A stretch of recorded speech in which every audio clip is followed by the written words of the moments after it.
তুমি সুন্দর নও আমার মায়ের মতো। গোলাপকে বলি তুমি মিষ্টি নাও আমার মায়ের মতো।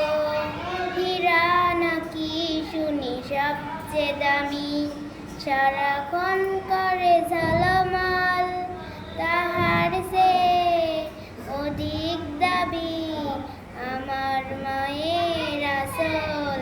আমি চাঁদকে বলি তুমি সুন্দর নাও আমার মায়ের মতো।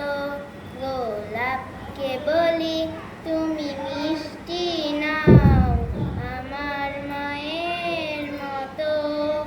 মা যে হলো প্রেম মমতা, বিধাতার সেরা উপহার। মায়ের সাথে হয় না কবু অন্য কারোর তুলনা। আমি চাঁদকে বলি তুমি সুন্দর নাও আমার মায়ের